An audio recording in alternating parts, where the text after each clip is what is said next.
Good morning.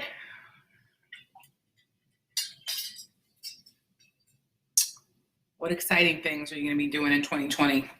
I'll tell you one of the very exciting things I'm going to be doing this new year. It's not eating. Not for the whole year, just for like 3 days. So I'm here, I'm live, it's New Year's Eve, and it's early, and I'm up, and I want to talk to you about fasting. Because 2 years ago, I thought fasting sounded like a load of hooey and ridiculous and insane and stupid. And I thought people who did it were just hurting themselves and slowing down their metabolism. And I didn't get it. So for 2 years now, I have done intermittent fasting. And I've done a couple of extended fasts. And if you know me at all, you know that I struggle with my weight. And I was obese or fat, let's just say it, for 24 years. That's a long time, like a really long time. I know I have not found the way to like 120 pounds. I am going to tell you what I weigh. Are you ready for that? I typically weigh between 185 and 195. And for me, this is tiny, like petite.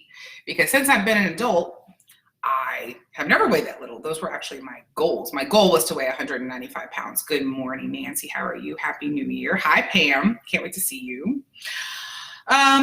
Yeah. So the most I ever weighed was 300 pounds.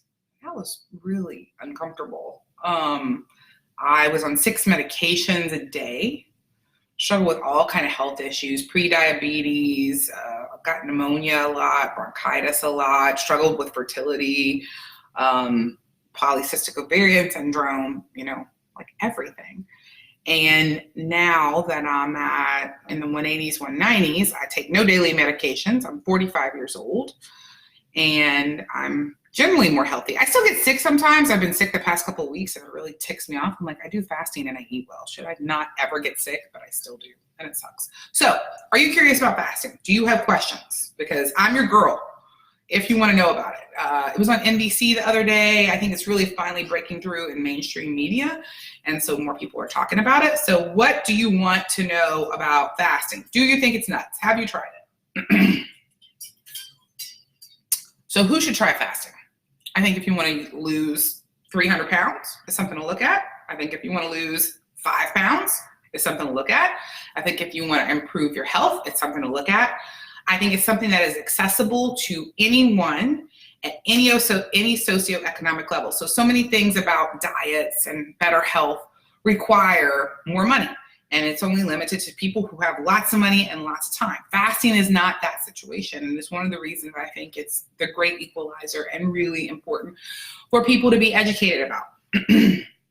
So I had a friend who was diabetic, diabetes type 2, who died and was young.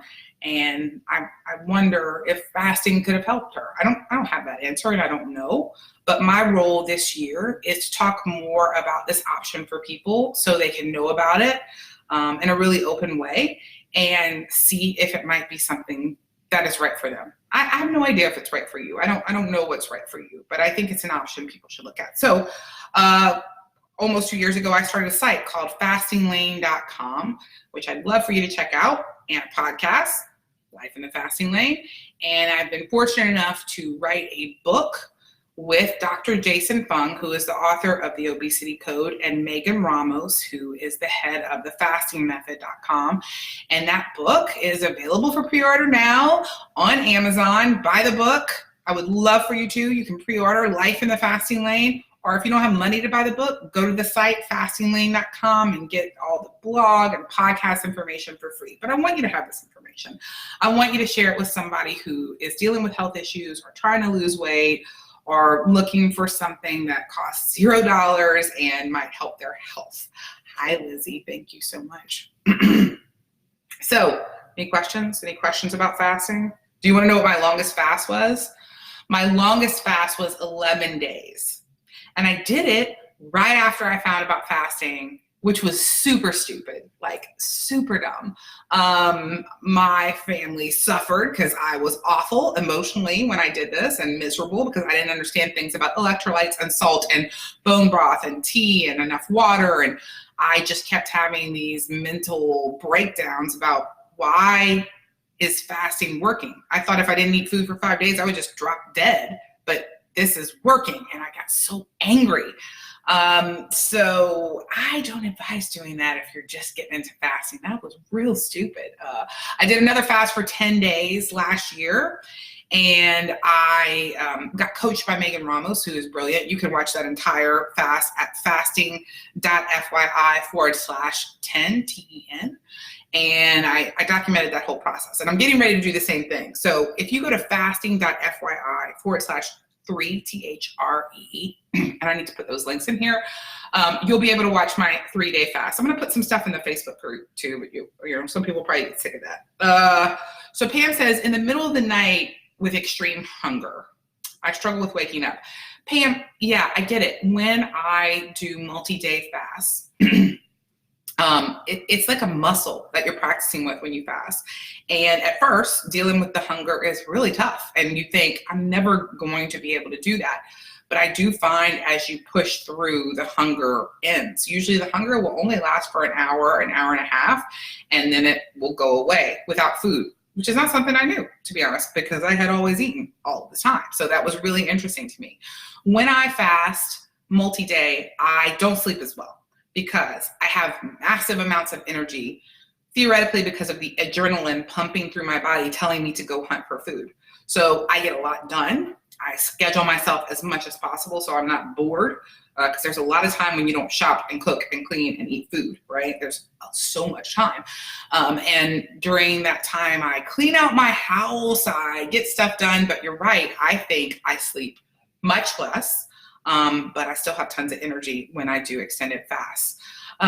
Nancy says, I was doing great, got derailed by the holidays and celebrations, looking to get back on track. So did everybody, Nancy. Like, there's a few perfect people that like ate just kale during the holidays or whatever. And that was not me. I ate sugar, I ate carbs, I feasted, I enjoyed myself for a couple of days. I did notice now that I've been doing this for 2 years that I did that less. I ate less sugar, I ate less carbs because I just didn't like them as much. But I still liked them and I still enjoyed them. But the day after Christmas, I stopped. I got rid of the stuff. I threw the stuff away. I gave the stuff away. And I didn't keep extending, just one more day, like I would have done in the past. Candace says, I tell myself to ride the wave. It's a wave of hunger that will go away. Yes, Candace, I didn't know that. Like, I wish somebody could have explained that to me. I always thought I needed to eat 8 to 10 times a day to keep my metabolism rolling, because that's what I was told. And I really didn't understand it. Tanya says, what do you do halfway through the fast when you feel like giving up? How do you push through? Ooh, Tanya, I love that question. I think about why I'm doing it. I'm doing it to look better. I'm doing it to feel better. I'm doing it for better health. Also, I give myself treats during a fast, okay? So during this fast, and I get it, this takes money. Sometimes you have money, sometimes you don't. I've been in both situations, right? Let's say you have money. Go to the spa, go get a facial, go get a massage, get a pedicure if that's something you enjoy. If there's something else you enjoy, go buy a new outfit, go see a movie, right? If you can't afford those things, do a nice Epsom salt lavender bath, which also helps with magnesium during fasting anyway. But in those times that you want to give up, journaling, seeing a movie, going on a walk, getting outside, meditating, going to the library. Actually, in my book, I talk about all these things you can do during a fast. I think there's like almost 100. Because A, you get bored, and B, you just want to give up and eat. And we eat for so many reasons. We get bored, we get tired, we get over it, we get doubtful that we can do this. I eat to comfort myself emotionally for sure. Like, I definitely do that, and I have to practice to not do that. And so if I get stressed out during a fast or something really bad happens, the fast becomes immensely harder, because I know that I eat to soothe myself emotionally, and it's very comforting, even if it's not bad food.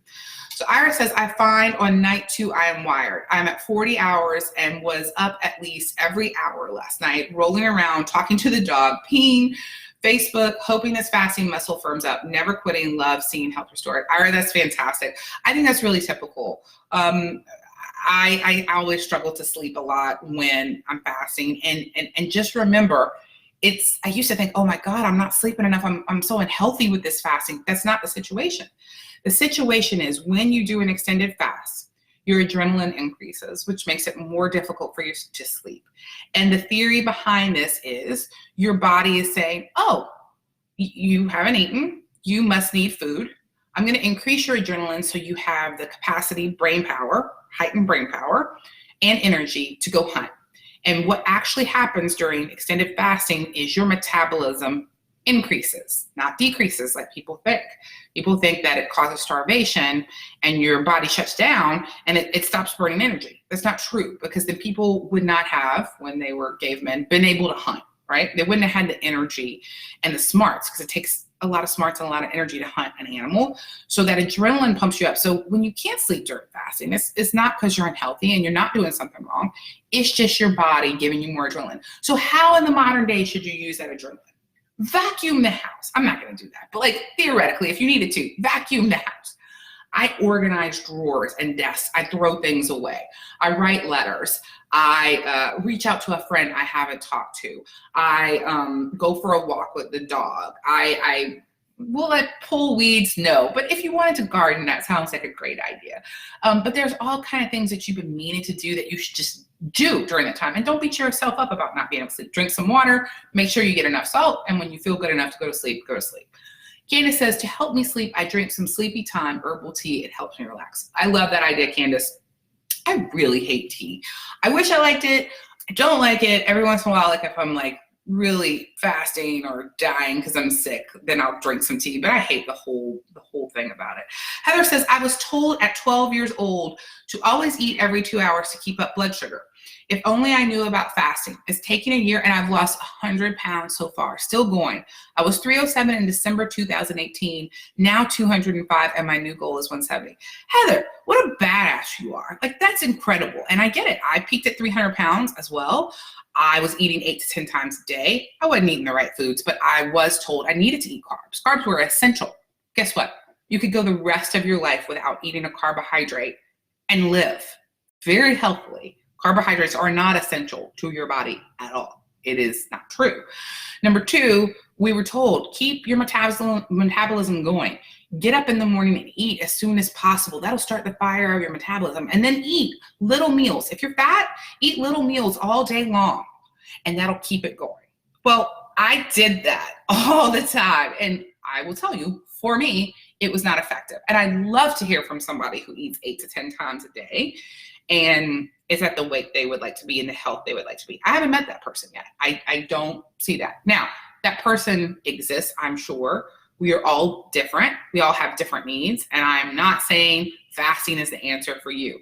I'm saying if you are looking for something different, something free, and you want better health and weight loss, I like you to explore it. That's all. Check it out. fastinglane.com. We have a blog. We have a podcast. We have information. Look at it and see if it might be for you. So I agree, Heather. I'm like amazed by you, like so much weight loss in such a short period of time, taking care of your health. You've got to feel fantastic. That's incredible. You guys reach out to me if you have questions. Once again, fastinglane.com. 3-day fast is going to start for me tonight. What will I have during the fast? I will have coffee. I'll have tea if I absolutely have to. In my coffee, I'll have a little bit of cream. I will have water. I will have pickle juice. That's right. I will drink straight up pickle juice out of a shot glass. Like, I'm amazing, because you need salt when you do a fast. We don't realize how much salt our bodies get from food. And when you do a fast, if you don't have salt, you really feel bad. And a lot of times you feel weak. That is mistaken for rampant hunger. It's actually a lack and an imbalance in your electrolytes. So I will take Epsom salt baths. I will drink pickle juice. I might drink apple cider vinegar. I'll have seltzer water, club soda, water, and I will have some bone broth. There is a great company called Stocks and Bondy in Dallas at the farmer's market where I get my bone broth because I'm too lazy to make it. And bone broth is really excellent for a fast. Sometimes I get kind of sick of it, but when you're not eating, you're like, oh, this is really delicious. It's amazing. So bone broth has a lot of collagen in it and a lot of fat in it. And if you have a little bit of that during a fast, it makes you feel satiated and it helps you to extend your fast. Some people who do fasting only do water and salt, and that's fantastic. They are better at this than I am. I am not that great at it, even though I've been practicing it for a couple of years. I need those things. I like those things. And that process and that hot cup of bone broth for dinner feels good. So what about apple cider vinegar? Yes, a lot of people think apple cider vinegar is great during a fast, great for your health. Just make sure to brush your teeth after so it doesn't break down your teeth. And Heather, it says she's feeling better. What else should I tell you guys?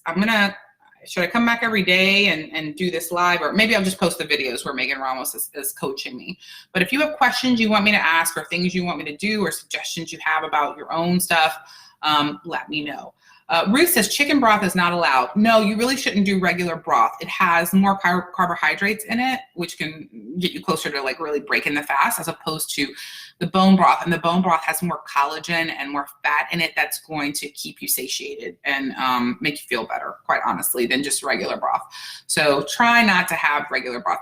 There are bone broths that are sold in stores. They usually don't taste very good. So like getting a good homemade one is an ideal situation. And tons of water during your fast. So let's say you've never fasted before. You're like, that sounds awesome. I should do this 3-day fast with you. I'm not going to suggest that. 3 days is a long time, in my opinion. If you are going to go from eating 8 to 10 times a day directly into a 3-day fast, I think that's not fun. Fasting is like a muscle. You have to build it up over time if you're smart. Not like me. That wasn't too smart, but over time I've built it up. I still get nervous about a 3-day fast because eating is a huge part of my life, and it still is, and I find a lot of comfort in it. So 3 days kind of sounds a little scary. Levi, my husband, is doing the fast with me, so I like that. That helps a lot. And Luna has all the food she needs for 3 days, thanks to Levi and my mom, who cooked all that for her. So no cooking, no shopping, none of that. We will go to a movie one day, which I used to not be able to do when I fasted because I really wanted to punch people in the face who had popcorn and then steal their buttery popcorn and eat it all.